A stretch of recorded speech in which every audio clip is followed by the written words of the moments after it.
पड़ता है। सबसे पहले मेरे हर थॉट से मेरी फीलिंग्स बनती हैं, मेरे हर संकल्प से मेरी भावनाएं बनती हैं। तो कभी कभी हम कहते हैं आज मुझे अच्छा नहीं फील हो रहा है, आज मुझे लो फील हो रहा है, या मुझे आज बहुत अच्छा फील हो रहा है। तो ज़्यादातर हम अपने आप को फीलिंग के लेवल पे चेक कर सकते हैं कि हम कैसा फील करते हैं। हम एक दूसरे को पूछते भी हैं how are you feeling today, तो हम फीलिंग की भाषा समझते हैं कि हम फील कैसा कर रहे हैं। लेकिन जो फीलिंग है वो सेकंड बात है, वो फीलिंग क्रिएट होती है मेरी थॉट से। तो इसलिए हमारी हर थॉट से हमारी मेंटल हेल्थ बनती है, मानसिक स्वास्थ्य। तो हमारा हर संकल्प का ध्यान रखना कितना जरूरी है। दूसरा, अब आप चेक करना, यहां आपने थॉट क्रिएट करी, वो थॉट का नेक्स्ट इफेक्ट कहां जाएगा? पहले तो फीलिंग हुई, उसके बाद हर थॉट का इफेक्ट कहां जाएगा? नेक्स्ट हमारे शरीर पर। बीमारियां, मेजॉरिटी बीमारियों को लेकर डॉक्टर के पास जाओ तो डॉक्टर कहते हैं लाइफस्टाइल डिजीज है, अपनी लाइफस्टाइल को ठीक करिए। तो हम लाइफस्टाइल में खाना पीना, एक्सरसाइज, नींद, इसको ठीक करते हैं, फिर भी बहुत बातें हो जाती है। फिर डॉक्टर के पास जाते, डॉक्टर साहब मेरा खाना भी ठीक है, मेरा ये सब कुछ ठीक है। तो डॉक्टर कहते हैं स्ट्रेस, लाइफस्टाइल। तो लाइफस्टाइल मतलब आत्मा जो यहां बैठी है उसको लाइफ कहते हैं। जब वो आत्मा लाइफ निकल जाती है, ये डेड बॉडी है।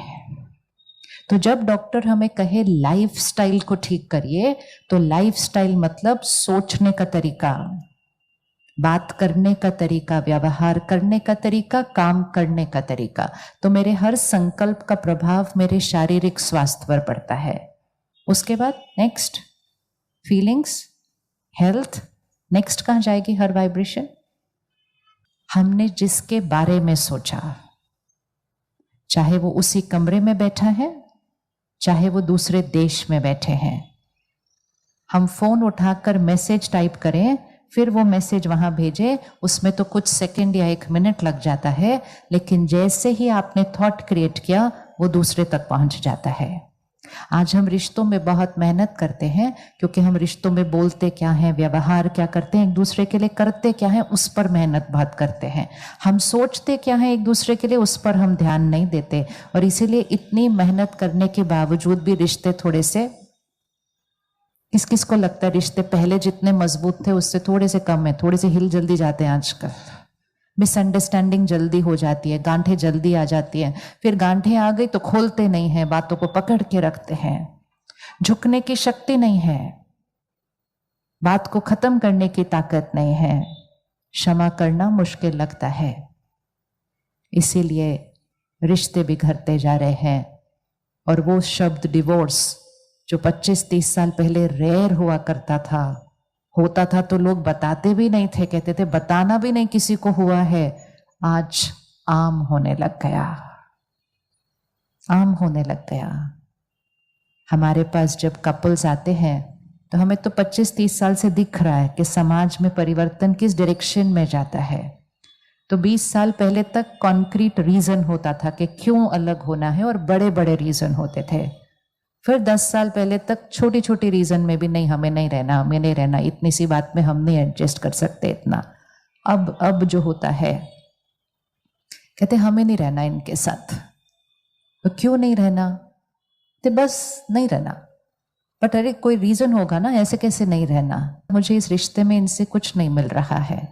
सामने वाला कहता है मुझे भी नहीं मिल रहा है। तो जब मिल नहीं रहा है तो क्यों रहना, क्यों इतना एडजस्ट करना जब मिल नहीं रहा है? क्योंकि वो उस रिश्ते में किस लिए गए हैं? लेने के लिए। रिश्ते में किस डायरेक्शन में जाना चाहिए? रिश्ते में किस डायरेक्शन में जाना चाहिए? करिए हाथ जरा, रिश्ते में किस डायरेक्शन में हाथ होना चाहिए? लेने के लिए या देने के लिए? देने के लिए। कौन कौन मानता है रिश्ते में देने के लिए जाना चाहिए? अच्छा, तो बोलो एक बार, रिश्ता मतलब देना। बोलिए एक बार, देना, देना, देना और सिर्फ देना।